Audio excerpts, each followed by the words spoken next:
Good afternoon, everybody. I would like to introduce Phil to you, and he's the president of the board for the Vancouver Island Counselling Centre for Immigrants and Refugees. He's going to come up and give a short little talk to you guys and then introduce someone else very special.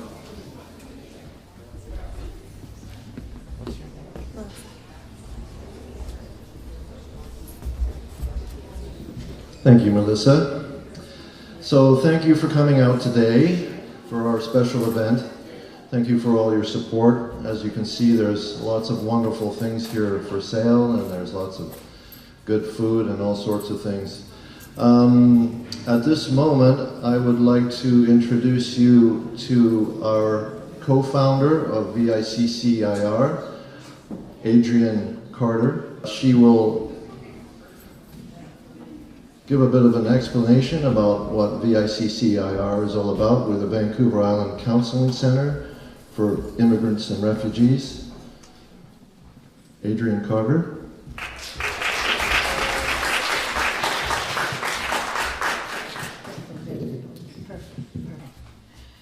Good afternoon, everybody. First of all, I would like to welcome all of you, and a very special thank you for the SOS group who has actually organized this fundraising.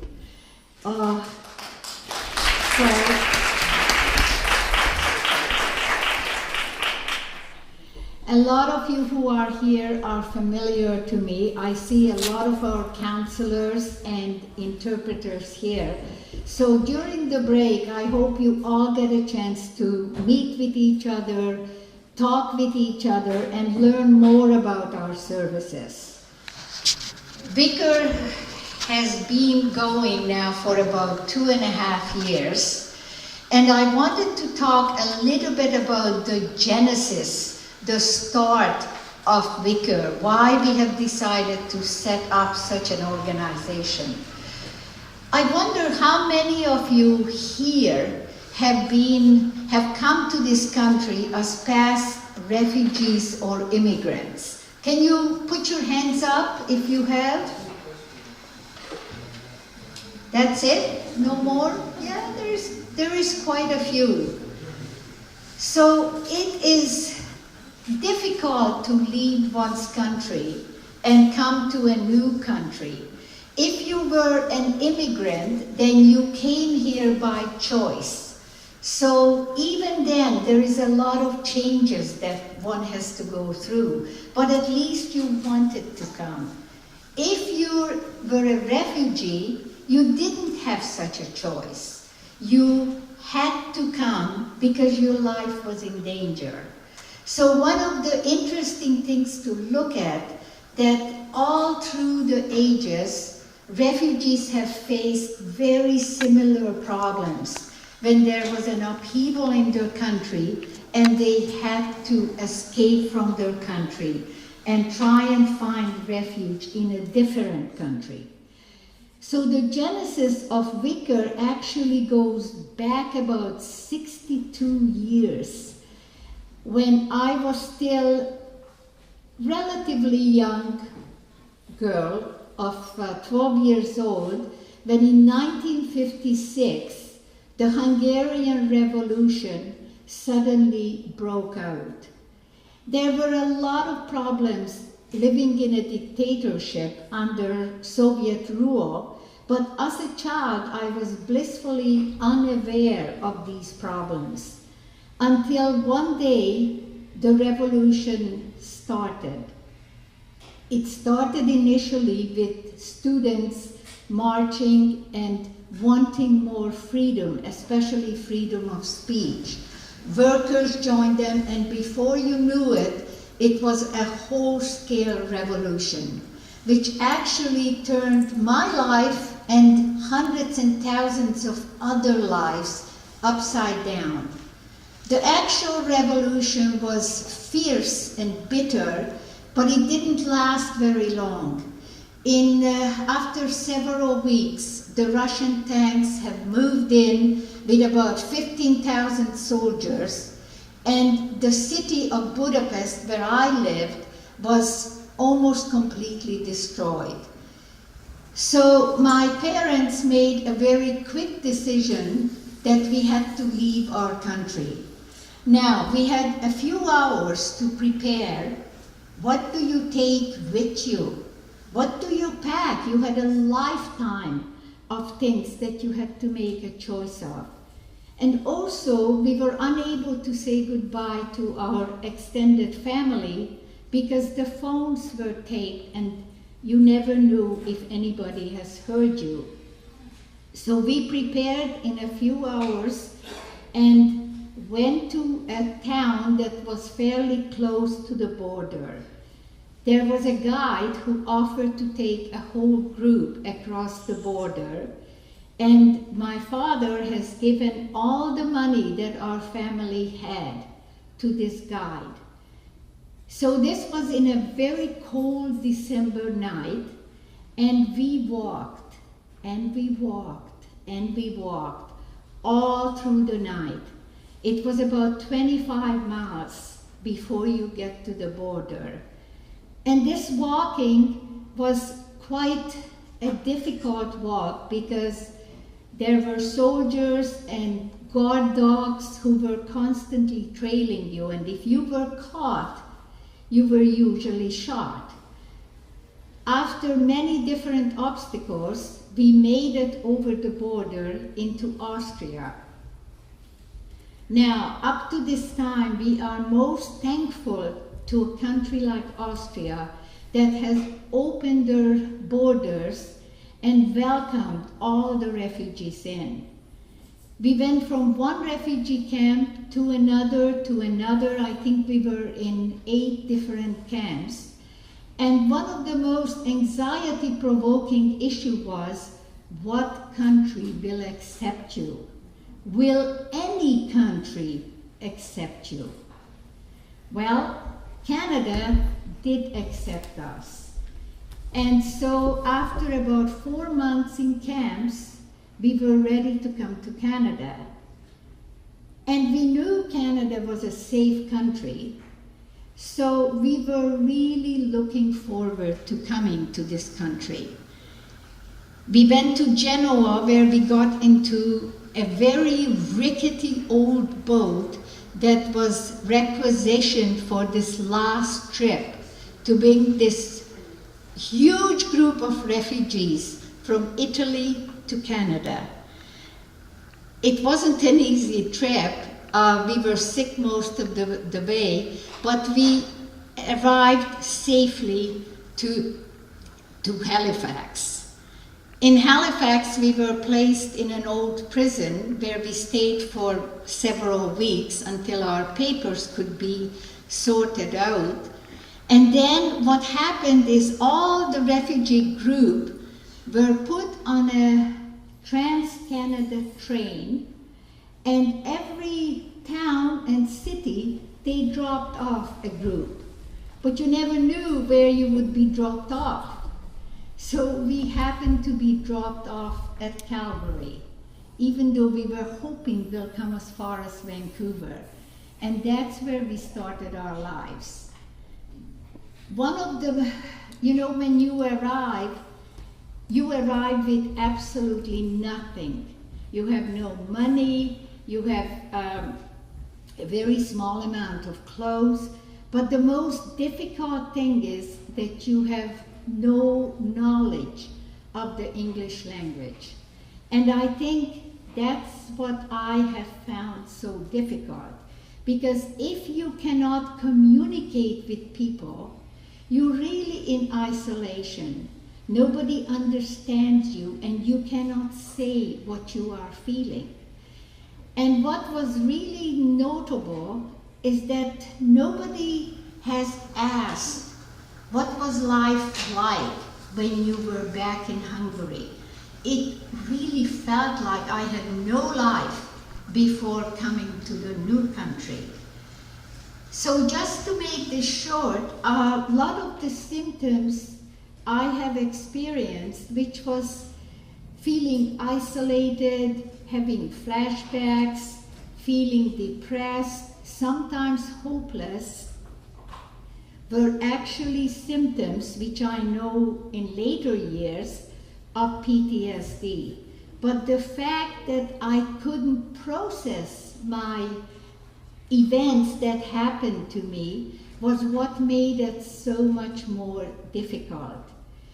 Actually, there was a suggestion that I should be seeing a social worker, but my mother said, well, my daughter isn't crazy. She doesn't need to see anybody. And it's interesting how often I have heard this in the past and how I still hear it in the present. There is this mistaken notion that you gotta be crazy in order to talk about your experiences. So with time, I became a clinical therapist and I started working overseas. And I worked with Doctors Without Borders, Medicine Sans Frontières, and I was dropped off in about 15 different countries where there were wars or natural disasters. So I had a lot of opportunity to work with people who had been displaced, where there was a massacre just before I got there. And one of the things that was so important to note is that people all over the world wanted to talk, wanted to share their experiences. And even confidentiality wasn't so important. We would stop on the road and one person started coming, and it was amazing to see that pretty soon you had a group of 15, 20, 50 people around you, and they all wanted to share their stories. And we did a lot of psychoeducation also to help people to know how to cope with the pain that they were struggling with. In the last 2.5 years of my working life overseas, I had an opportunity to work in Kenya and then in Jordan. In Kenya, we worked with people who were locally tortured and imprisoned by the Kenyan authorities during one of the elections. And in Jordan, we worked with a lot of Syrian and Iraqi refugees. While working with MSF, what I was asked to do is, first of all, assess the situation. I mean, there was an earthquake, everything was destroyed, people were walking around in shock. And so my job was to see from a mental health point of view what we could do to help the population. After the assessment, I recruited a group of volunteers who were often professionals, doctors, nurses, school counselors, and provided a training so that they would be learned in some of the mental health counseling methods, and they could assist the population in their own language. And this system has worked all over, different cultures, different parts of the world, different religions. It worked because people wanted to talk about what happened to them. In Jordan, for example, where we were seeing many Syrians, families, it was interesting because although in Syria counseling wasn't really that widespread, but when people saw that other family members of theirs or neighbors started to feel better, many of the symptoms have disappeared, they decided they wanted the same thing. They wanted, as they said, a relief of their hearts, a relief of the pain that they were experiencing. So after I have come back in 2015, we knew that there were a lot of people in the greater Victoria area who had come from some other place, who had experienced trauma and torture, but never received any help. And these people were really reluctant to reach out because they didn't speak the language very well. And it's hard to truly share when you cannot express yourself in the English language. So that's really how VICCIR has started as a very small organization. Our idea was that maybe 3 or 4 people, counselors, would gather and we could provide some services. Well, both my colleague, Linda McLagan, and I, who were both co-founders, were very surprised because we had about 25, 30 counselors who have wanted to volunteer and provide their services. Now, we had no money. We started this whole thing with not a penny. We were thinking that it would be a service that's provided voluntarily.